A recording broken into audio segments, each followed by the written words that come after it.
Hello, kamusta? Kamusta tayong lahat? Nagpapasalamat ako kay Almighty Father dahil sa lagi siya nakabantay sa atin. Kahit anong ginagawa natin, nakikita niya tayo.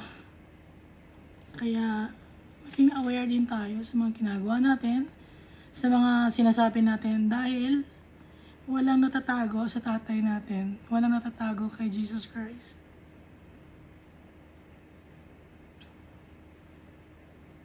Yung pagbabantay niya sa atin ay para sa ikabubuti natin. Iniingatan niya tayo. At pag may mga bagay tayo na nagagawa na hindi karapat-dapat, pinapaalalahanan niya tayo, no? Dahil tatay natin siya.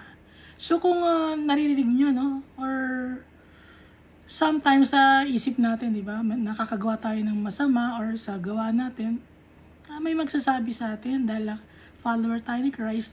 May magsasabi ngayon sa atin, ang masama yung ginagawa mo, mali yan. Pinapaalalahanan tayo ng Holy Spirit. Through the Holy Spirit, kinakausap tayo ni Almighty Father. Kaya magpasalamat tayo sa Kanya dahil sa pag-iingat niya sa atin. At sa protection na binibigay niya, no? Na kahit na mag-isa tayo, siya yung hindi nangiiwan. Hindi nangiiwan yung tatay natin. At kung yung tatay natin hindi nangiiwan, ganoon din si Jesus Christ. Hindi rin nangiiwan si Jesus Christ. Dahil magkaugali sila ni Almighty Father. Pareho silang holy. Pareho silang powerful. Ang pagkakaiba nga lang at ni Almighty Father ay siya yung tatay natin. At si Jesus Christ, kinoconsider niya tayo as friend and brothers and sisters. At tayo rin ang bride of Jesus kasi didikit tayo kay Jesus, no? Nasabi ko na dati, kaya bride of Jesus tayo kasi didikit tayo kay Jesus para makuha natin yung inheritance natin. Tatawagin natin ang pangalan ni Jesus, yung kanyang kapatawaran at kaya tayo masasave dahil sa Kanya. Kaya sa Kanya tayo didikit. Kaya tayo ay tinatawag yung church, no? Tinatawag na Bride of Jesus. So dito na tayo nasa 2 Timothy chapter 3. Pero before that, yung recap natin for 2 Timothy chapter 2. So dito na, pinapaalalahanan tayo. Ni Paul, si Paul ginagamit siya ng Holy Spirit at through the power of the Holy Spirit, nire-relay ng Holy Spirit sa kanya from Jesus Christ and the Almighty Father kung ano ang sasabihin niya sa mga Christians or sa true followers of Christ. Na ito ngayon ay nakasulat sa Bible. Naiiwasan natin yung mga bagay na makakasira sa atin. Kasi tayo ay nasa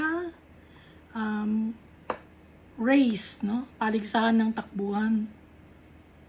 At hindi natin makukuha yung ating medal o yung crown o yung trophy kung hindi tayo gumagalaw o tumatakbo ng naayon sa rules. Ano ba yung rules?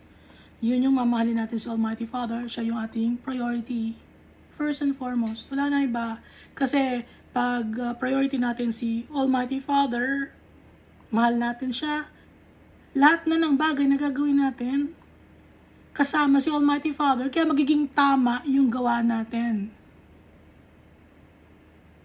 No? Magiging tama yung mga gagawin natin dahil inuuna natin si Almighty Father, kaya magiging tama yung pakikitungo natin sa tao. Tama yung mga desisyon natin na gagawin dahil nga inuuna natin si Almighty Father kung ano ang mabuti sa kanyang paningin, no? Yung righteous sa kanyang paningin, yun ang susundin natin.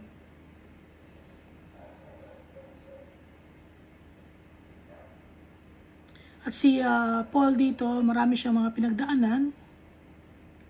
Nakakulong siya, nakakadena siya dahil sa pag-spread ng Word of God, sa pagkakalat ng salita ng Diyos about kay Jesus Christ.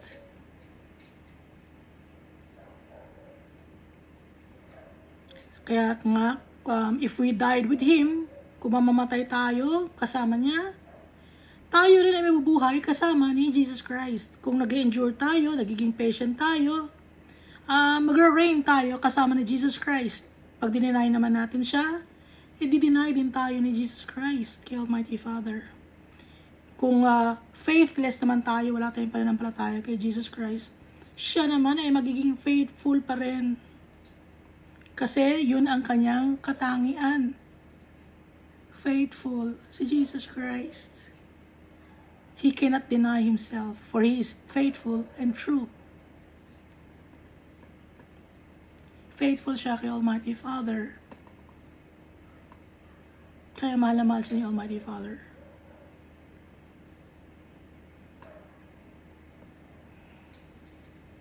So tayo ay ngayon magiging vessels of made of gold and silver. Hindi tayo magiging vessel made of clay and wood.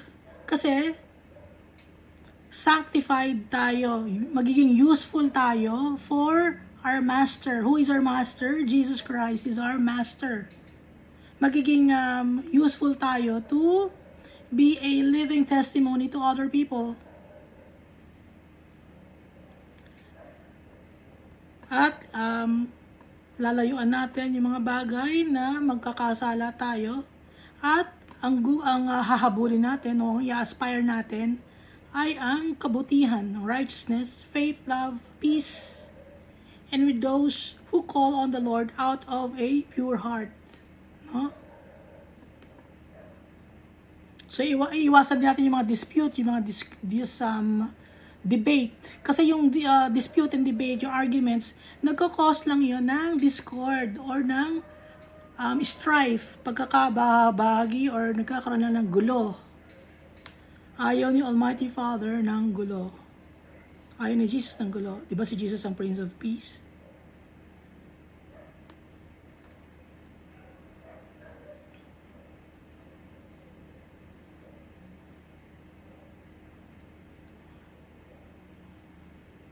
At kung may mga taong mali naman, i-correct natin in humility or in humbleness.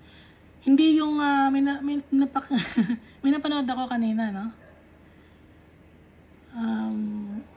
Nire-rebuke niya yung isang confused sa kanyang gender. Tapos parang inaaway niya, ganon. So, hindi ganon. Wag aawayin. Dapat with love pa rin, with humility. Gaya ng turo sa atin ni Jesus Christ, siya ni Almighty Father. Para matanggap nila yung makapag-repent sila.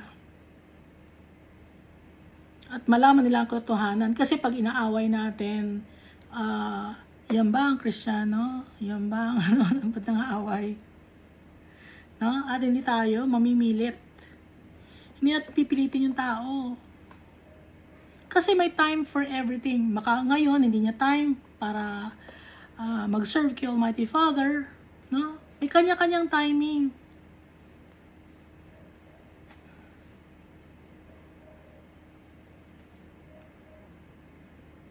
So, dito na tayo sa 2 Timothy chapter 3. But know this, that in the last days, perilous times will come. Last days, sa huling mga araw. So, we are in the last days, no?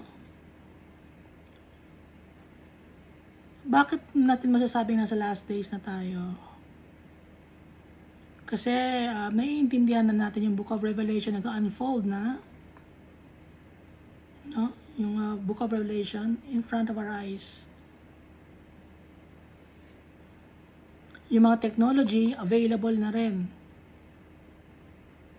Yung mga nakadescribe sa Book of Revelation.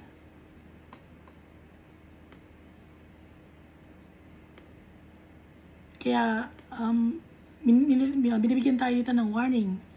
But know this, that in the last days, perilous times will come. or yung times of stress or distress, worries, no? Sa last days. At saka, yung inflation, di ba? Sa economy natin. Buong mundo yon, inflation. Pero yung inflation, alam nyo, ano yun eh? Gawa lang ng tao yun, ano? Alam nyo ba yun? Hindi. Huwag natin pag-usapan yun. Pero inflation, gawa lang yun ng tao. Ha? Yung law of supply and demand, madaling gawin yun. No? Madaling manipulate. So, sino ang nagmamanipulate? Yung kaaway natin. At yung siling kaaway natin, yung devil. Tapos, yung mga tao na yon ay sumusunod sila sa devil because they are greedy, selfish, proud. Gusto nila sila lang ang yayaman, ano. Gusto sila lang ang makaka-benefit. Gusto nila sila lang ang aangat sa buhay sa mundo na to. Hindi nila alam na may mas maganda pa sa buhay na to. Hindi nila alam yan. For men will be lovers of themselves. Ngayon, no, nakikita natin yung mga tao, mahal nila ang kanilang sarili. Hindi nila mahal yung kapwa-tao nila, mahal nila sarili nila. Lahat, mahirap mayaman, lahat sila mahal nila sarili nila. Hindi sila nakakaunawa, no? Kung makikita natin sa internet, no, yung mga post ng mga tao doon, puro yabang yun, ano? Puro pagyayabang or puro yung pinapakita nila kung anong meron sila, fine-flex nila, yung mga ganon, ha? Fine-flex nila, yon, lovers of themselves, para hangaan sila ng tao. Lovers of money. No? May mga tao dyan na sa internet din, or in a person, in real life, pinapakita nila yung money, o pinang-aakit nila sa mga tao. Kaya ngayon, yung mga tao nagiging ganid. Mahal nila ang pera. Mahal nila ang kayamanan. Yung mga babae, pumapatol sila sa kung sino-sino para lang sa pera. Yung mga lalaki naman, ganun din. Pumapatol din sila sa kahit sino-sino dahil lang din sa pera.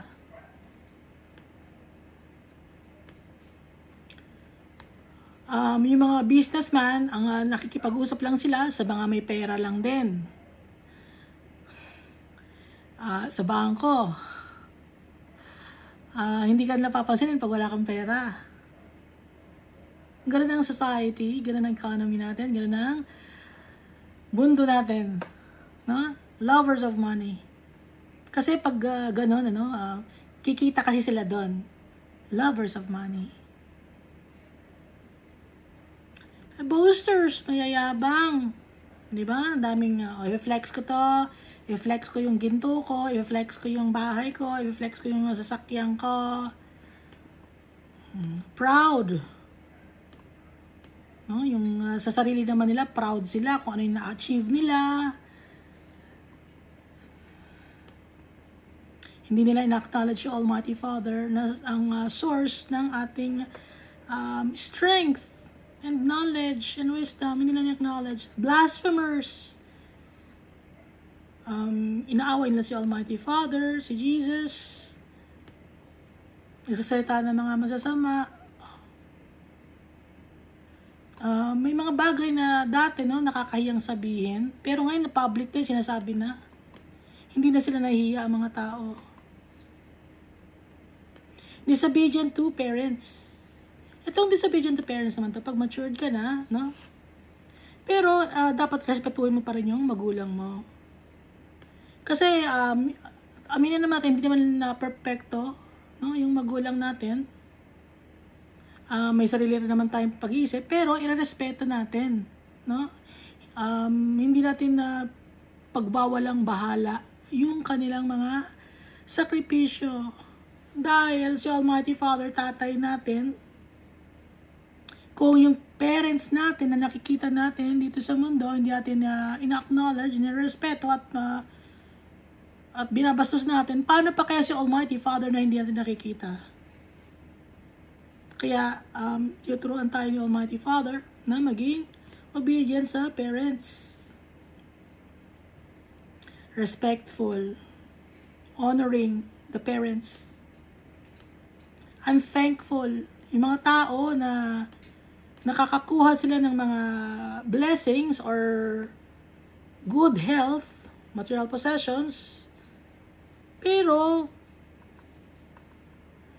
hindi sila thankful kay Almighty Father. They thank themselves. Kung sabihin, may narinig ako sabi sa internet, bakit ko papasalamatan si Almighty Father? Ako ang gumawa nito. Mayabang, di ba? Unthankful, ungrateful. It's also blasphemy. And so, pag ganun ka rin, proud ka rin, boaster ka rin, lovers of money ka rin. Kaya itong mga kasalanan, dikit-dikit ito. Unholy. Ano ba yung unholy?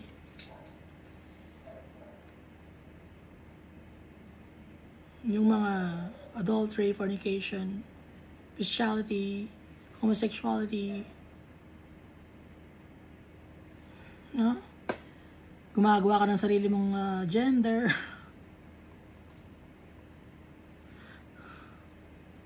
Unloving. Hindi ka nagmamahal ng kapwa-tao mo. Samantalang ito ang utos ni Jesus Christ. Mahalin natin kapwa-tao natin. Unforgiving. Hindi tayo nagpapatawad ng mga tao. Patawarin natin mga nagkasala sa atin para papatawaran din tayo ni Almighty Father. Makipag-reconcile tayo. Kung ayaw nila makipag-reconcile sa atin, hindi na natin kasalanan yan kasi ayaw nila eh. Pero tayo gusto natin, di ba? So ano yun? Wala tayong kasalanan. Doon ano? Slanderers, naninirang puri, chichismis, papakalat ng kasinungalingan, without self-control, nagwawala, no? Hindi mapigil sa pagwawala, hindi mapigil sa pagmumura, hindi mapigil sa galit,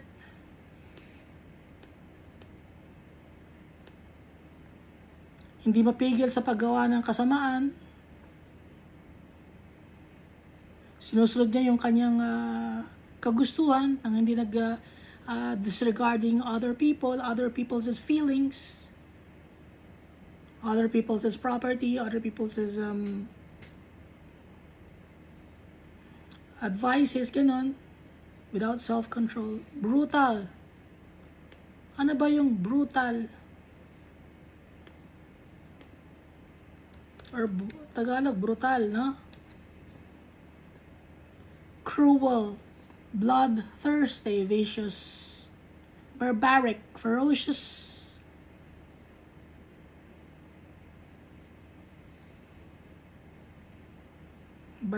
savage, cruel, salbahe. Despisers of good, ayaw ng kabutihan. Pag gumagawa ng kabutihan ng isang tao, ay ba't mabuti ang ginagawa niyan? Dapat sama-sama tayo, puro kasalanan ang gawin natin. Despisers of good.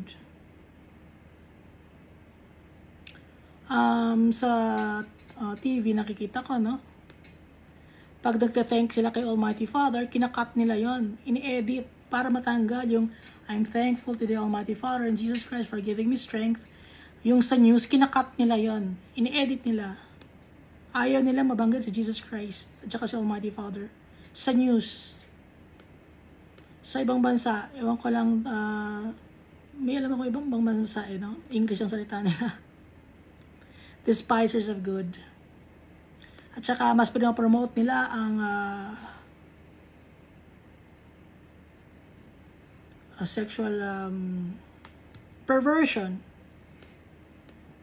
Pinopromote nila yung sexual perversion instead of promoting God.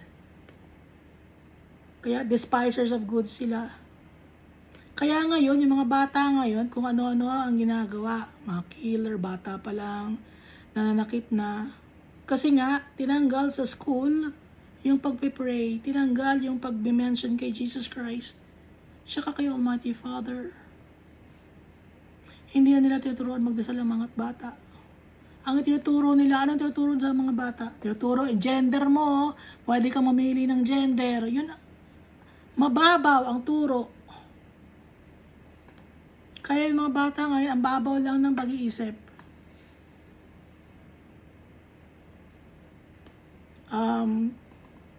Entitled masyado yung mga bata ngayon. Tsaka masyadong sensitive. No? Mapagalitan lang ng konti, mapagsabihin lang ng konti. Nagagalit na or nagre-react na. Traitor, or nagbe-betray ng tao. Ayaw ni Almighty Father. Dahil si Lucifer, traitor siya. Traidor. Headstrong, matigas ang ulo.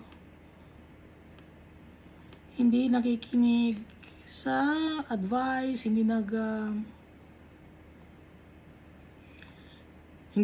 sinusunod ang mga sinasabi ni Almighty Father. Headstrong, may sariling pag-iisip na baluktot naman. No? Haughty, mayabang.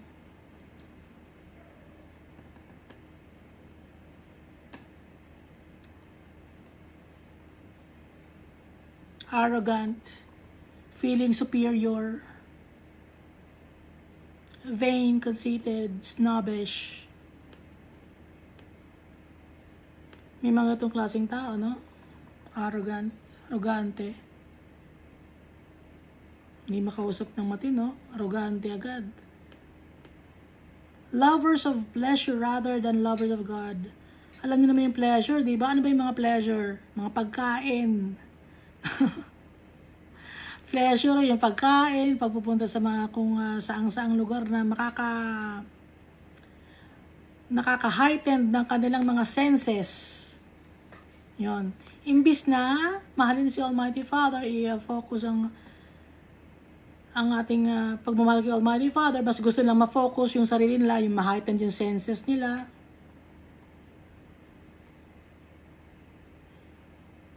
Having a form of godliness but denying its power, and from such people turn away.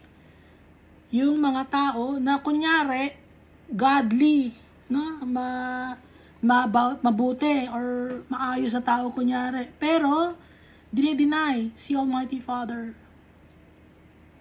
May mga ganon. Hindi, mabuti akong tao kahit hindi ako magdasal, mabuti akong tao, ganon.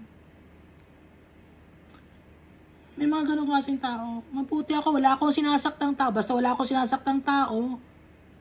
No? Kahit hindi ako nagdadasal, wala akong sinasaktang tao. Mabuting tao ako. Walang mabuting tao. So yun yung having a form of godliness but denying its power, the power of God. And from such people, turn away. Lumayo at tayo, layuan natin. Kasi bakit tayo lalayo? Nakakahawa. Tumatalon ang bad spirit at nakakahawa.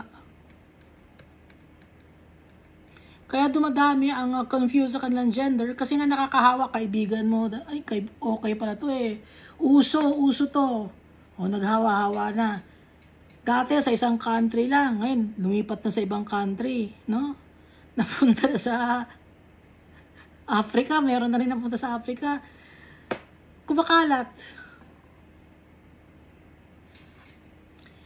For of this sort are those who creep into households and make captives of gullible women, loaded down in sins, led away by various lusts. No? Mapapaniwala yung mga babae na puro chismisan na alam na ganito ang gawain nila.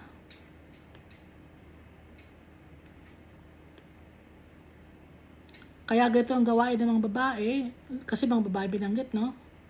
Kasi may mga tao na nag-iinganyo sa kanila or nag-iinganyo ng hahawa.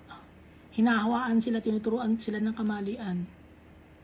So kung yung mga babae ay tinuturuan ng kamalian, ngayon yung mga anak matututo rin ng kamalian dahil galing sa nanay, yung turo. Kaya hawa-hawa ng society. Galing sa nanay, galing sa ibang tao, natuto yung nanay, ngayon yung nanay tinuro sa anak.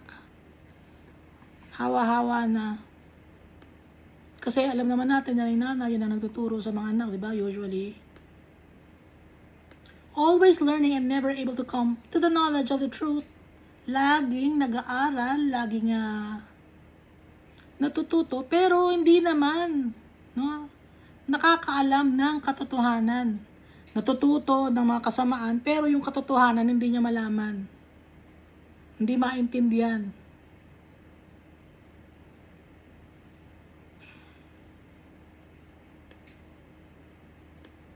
Dahil nga, clouded na yung pag-iisip, nahawa na, kumakalat.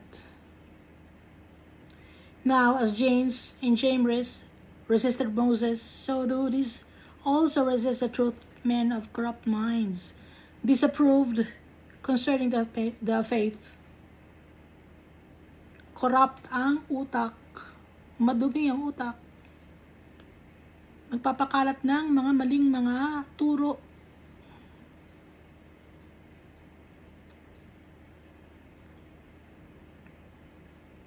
Malalaman naman natin kung anong maling turo, di ba? Pag may natututunan kayo, i-check nyo agad sa Bible. Hanapin nyo agad sa Bible. Kung wala sa Bible, wala yun, mali yun. Dahil itong Bible, yung basis natin as Christians, ito yung testimony ng mga ng mga prophets ni Jesus Christ. At si Almighty Father din, andito.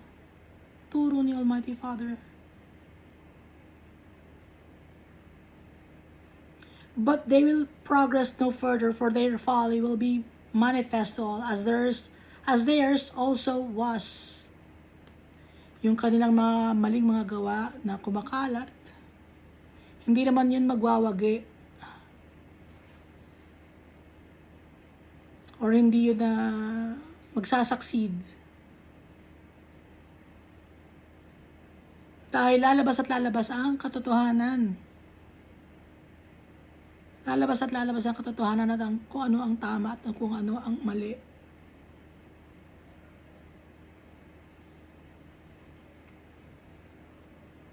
So kung may nagtuturo sa inyo ng kung ano-ano, tingnan nyo agad sa Bible. At saka nga pala, no, di ba may nagtuturo sa inyo ng discipleship? Yung pag may nagtuturo sa inyo ng discipleship, bakit a verse lang ang kinukuha? Bakit hindi nyo sabihin sa nagtuturo sa inyo ng discipleship na buong Bible na basahin? Para mabilis matuto ang mga tao. Mabilis maintindihan, hindi yung konti-konti lang. Kukuha ka lang ng isang verse dito, kukuha ka lang ng isang verse dito. Nakakita na ako ng book ng for training ng mga discipleship training. Nakakita na ako ng book. Konti-konting mga verse lang ang kinukuha. Paano ngayon maintindihan ng mga tao yun? Kung konti-konti lang. Kaya dapat babasahin ng Bible. Yun ang discipleship. Basahin lahat ng Bible. Hindi konting verse lang. Konting excerpt lang. Hindi. Kung gusto mong matuto ng discipleship, makilala si Almighty Father, si Jesus Christ, babasahin ng Bible. Hindi pwedeng kasali ng discipleship tapos hindi naman alam ang Bible.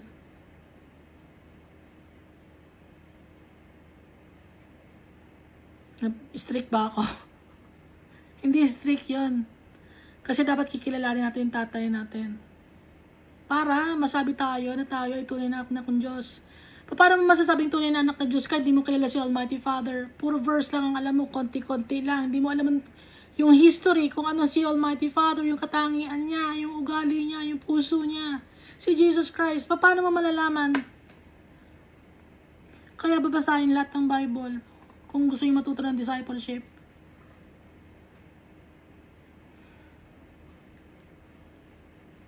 But you have carefully followed my doctrine. Sabi ni Paul kay Timothy at para na rin sa atin. You have carefully followed my doctrine, manner of life, purpose, faith, long-suffering, love, perseverance, persecutions, afflictions, which happened to me at Antioch, at Iconium, at Lystra, what persecutions I endured, and out of them all the Lord delivered me. Sabi ni Paul, iningatan siya ni Almighty Father, ni Jesus Christ sa mga persecutions, sa affliction na nangyari sa kanya sa Antioch, Iconium, and Lystra.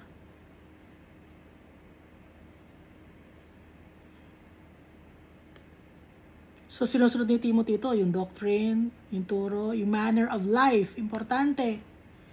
Ano ba yung manner of life? Kung paano ka magdesisyon, kung paano ka makitungo sa tao. Manner of life. Purpose. Alam mo yung purpose mo sa buhay. Ano ba yung purpose natin as Christians? Dapat alam din natin.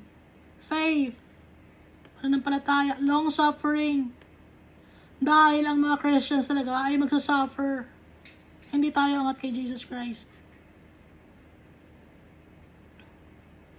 Dapat may love din.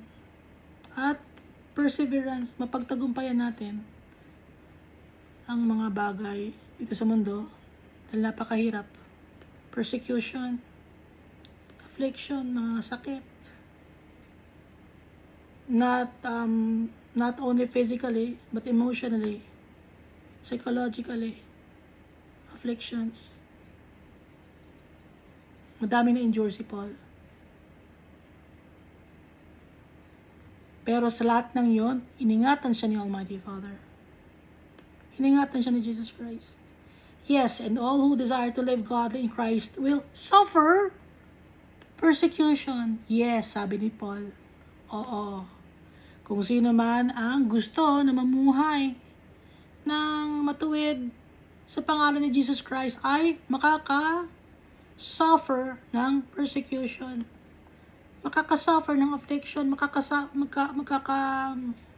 mahihirapan dahil hindi madali maging isang follower of Christ.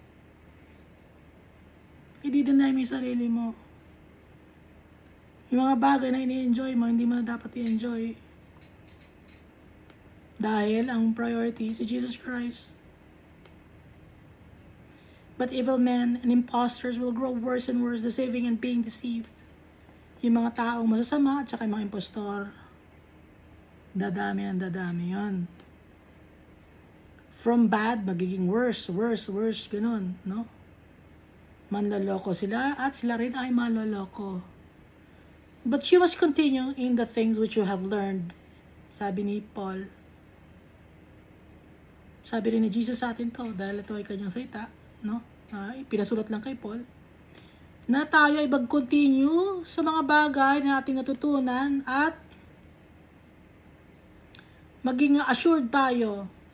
Dahil alam natin na yung mga natutunan natin, ito, no? But you must continue in the things which you have learned and been assured of, knowing from whom you have learned them. Dahil alam natin kung kanino natin natutunan lahat ng mga bagay na magaganda, tama at mabubuti. Kaya dapat ituloy natin ang paggawa ng tama. And that from childhood you have known the Holy Scriptures, which are able to make you wise for salvation through faith which is in Christ Jesus. So, bata pa lang si Timothy, no? From his grandmother, tapos mother niya, tapos si Timothy. Christian sila. So, bata pa lang natutunan si Timothy.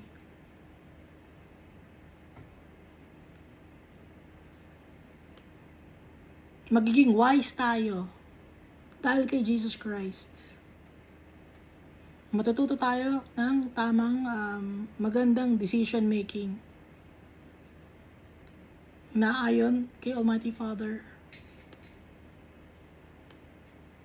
So verse 16, all scripture is given by inspiration of God and is profitable for doctrine, for reproof, for correction, for instruction in righteousness. Ito ang salita ng Diyos. Lahat ng scripture, lahat ng nakasulat sa Bible, binigay, inspired by God. Galing lahat kay Almighty Father. Kabutihan ni Almighty Father. Ito ay profitable. Ano ba yung profitable? Pag profitable, ay ito ay treasure. No? Profitable for doctrine. Para sa pagtuturo. Treasure sa pagtuturo. Treasure para i-check and balance mo kung ano yung tama at mali. At pagko-correct sa mga tao na may maling gawain at tamang gawain, i-check natin yung mali, yung mga mali nilang gawain kung tama dito sa Bible.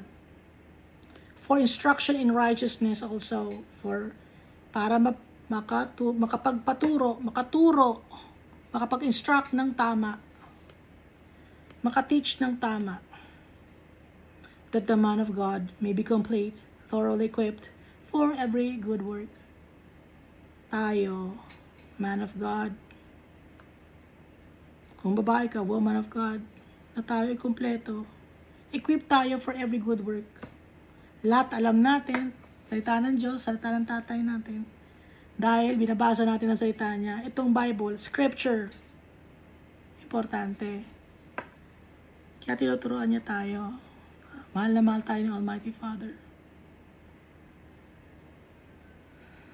Kaya, binigyan niya sa atin tong Scripture para maintindihan natin siya, makilala natin siya. Sundan natin ang yapak ni Jesus. Kaya lagi tayong magiging grateful, thankful, and